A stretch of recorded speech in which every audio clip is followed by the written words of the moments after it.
नमोस्तु आचार्य श्री। अनीता अनिल हड़मनते पुणे महाराष्ट्र से अपनी शंका रख रही हैं, यदि नमोकार मंत्र का लेखन करना है तो क्या दिन में कभी भी कर सकते हैं?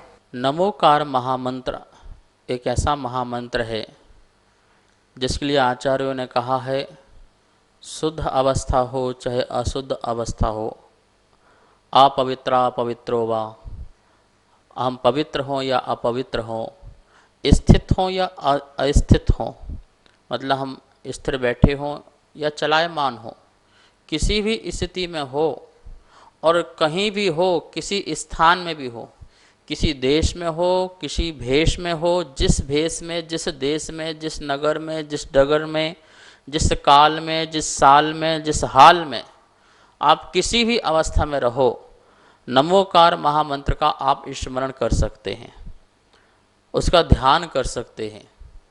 अब बात आई लेखन की, तो लिखते समय आपको अशुद्ध अवस्था नहीं होना चाहिए, अशुद्धि नहीं होना चाहिए लिखते समय, इस बात का ध्यान रखना है।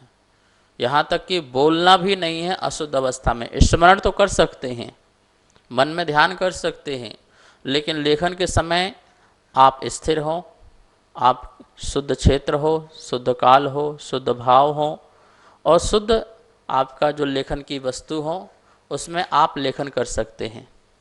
सामायिक काल को छोड़ करके अन्य काल सभी कालों में आप जो है नमोकार महामंत्र को लेखन कर सकते हैं, पर लिखने के बाद उसे आप सुरक्षित रखें, पैरों में न पड़े, ज़मीन में न गिरे और कहीं वो रद्दी आदि में पुस्तकें कॉपी बिक ना जाएं। तो इस बात का भी हमें ध्यान रखना है। इसलिए ना लिखो तो बहुत ही अच्छा है, आप उसका जाप करो, स्मरण करो, या फिर आप इस प्रकार से लिखो कि उसका विसर्जन अच्छी तरह से कर सको, क्योंकि यदि इस प्रकार से हमारे द्वारा अवनय अनादर होती है तो अच्छी बात नहीं है। यद्यपि आपके अनादर के भाव नहीं है, जैसे सोम चक्रवर्ती ने, उसने तो अनादर ही किया था तो इसलिए उसकी दुर्गति हुई थी। हमने लिख दिया, छोड़ दिया, तो हमें अनादर का भाव बिल्कुल नहीं है, लेकिन फिर भी उसको हमें ध्यान रखना चाहिए। तो लेखन की क्रिया शुद्ध अवस्था में हो, शुद्धि के साथ हो और सही समय, मतलब आप सामायिक काल आदि को छोड़ करके आप किसी भी समय नमोकार मंत्र ध्यान करो, फिर बोलो और लिखो, तो इस प्रकार से आपका चल सकता है। महामंत्र है ये नमोकार मंत्र। बच्चों को, वृद्धों को, बाल वृद्धों को, सभी को यह पढ़ना, बोलना चाहिए, ध्यान करना चाहिए। यह महामंत्र एक ऐसा महामंत्र है जहाँ पर व्यक्ति विशेष को नमस्कार नहीं किया, गुणों को नमस्कार किया है। तो लेखन करते समय आप थोड़ा सावधानी बरतें। नमोस्तु आचार्य श्री। मधुप सिंगाई सागर मध्य प्रदेश से अपनी शंका रख रहे हैं, स्वाध्याय व जाप का सही समय क्या है? स्वाध्याय का जो समय है, सामायिक काल को छोड़ करके आप स्वाध्याय कर सकते हैं। उस दिन कोई अकाल ना हो, दुर्भिक्ष ना हो और किसी प्रकार की महामारी ना फैली हो, ये भी ध्यान रखें, तो उस समय स्वाध्याय न करें। बाकी शेष समय में आप स्वाध्याय कर सकते हैं। संधि काल, सामायिक काल को छोड़ करके आप कभी भी स्वाध्याय करें और कभी भी जाप करें, और जाप तो सामायिक काल में भी कर सकते हैं। नमोस्तु आचार्य श्री। दिनेश चंद्र जैन अलवर राजस्थान से अपनी शंका रख रहे हैं, शांति धारा में सदास्तु बोलते हैं तो क्या हम श्रावक लोग उसे बोल सकते हैं? शांति धारा प्रत्येक मंदिरों में हमारे जैन यहाँ होती है और इसका उद्देश्य यही है कि जगत में शांति हो। संपूजका नाम प्रतिपालका नाम यतीन्द्र सामान तपोधनाम देशस्थ राष्ट्र पुरस्राज्ञा करो तो शांति भगवान जनेन्द्र।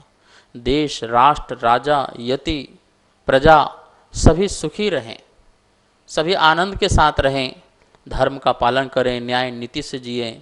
इस प्रकार की विचारधारा, भावना भगवान के मस्तक पर जल की धारा छोड़ते हुए भावना भाते हैं, और यह भावना पूर्ण होती भी है। जो भक्ति से करता है उसकी भावना भी पूर्ण होती है।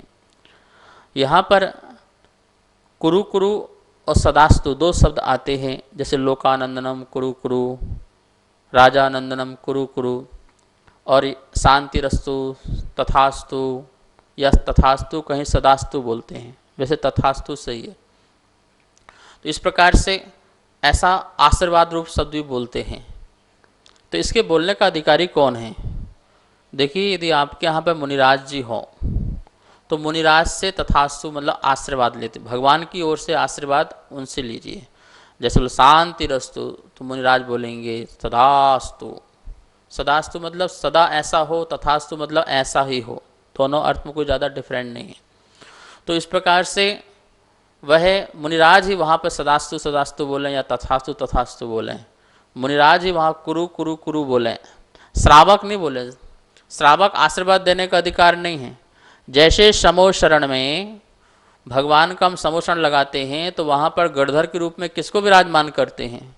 जो वहाँ पर आचार्य परमेष्टि हैं, मुनिराज हैं, हम उनको गणधर के रूप में विराजमान करते हैं और उनकी दिव्य ध्वनि सुनते हैं। ऐसे ही जहाँ पर शांति धारा होती है वहाँ पर मुनिराज आचार्य उपाध्याय विराजमान होते हैं, कोई त्यागी वृत्ति होते हैं, तो हम आशीर्वाद जो है उनसे लेते हैं।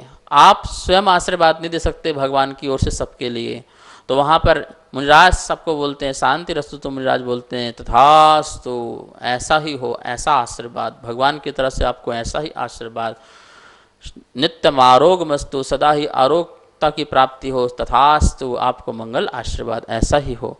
कुरु कुरु भी मुनिराज बोले, सदास्तु बोले, बस छिंदी छिंदी बिंदी बिंदी आप सब लोग बोलिए। तो इस प्रकार का आप लोग ध्यान रखेंगे तो बहुत सुंदर आपको मंगल आशीर्वाद मिलेगा। अभी क्या होता है, मुनिराज बोलते हैं शांति रस्तु, श्रावक बोलता है तथास्तु। मुनिराज बोलते हैं नित्यमारोग्यमस्तु अभिवृद्धि रस्तु, श्रावक बोलता है तथास्तु। तो श्रावक थोड़ी आशीर्वाद दे सकता है भगवान की ओर से, वो नहीं दे सकता है। या तो कोई संयमी विद्यमान हो वहाँ पर वो इस प्रकार से आशीर्वाद दे, या फिर मुनिराज आचार्य उपाध्याय, सबसे बेस्ट तो वही है। इसलिए आपको आचार्य उपाध्याय साधु जहाँ पर शांति धारा कराते हैं उनके मुख से शांति धारा करो करवाओ, जिससे आपको पूरा का पूरा उनसे आशीर्वाद प्राप्त हो भगवान का। सभी स्वाध्याय प्रेमी बंधुओं को सादर जय जिनेन्द्र। आगमधारा शंका समाधान निरंतर पारस चैनल पर प्रसारित हो रहा है, जिसके पुण्यार्जक बनने का लाभ आप सब प्राप्त कर सकते हैं, जिसकी राशि एक दिन के लिए 2100 रुपये और एक महीने के लिए 11,000 रुपये की राशि रखी गई है। आप नीचे दिए नंबर पर संपर्क कर सकते हैं। आपका नाम पारस चैनल पर प्रसारित किया जाएगा। जय जिनेन्द्र।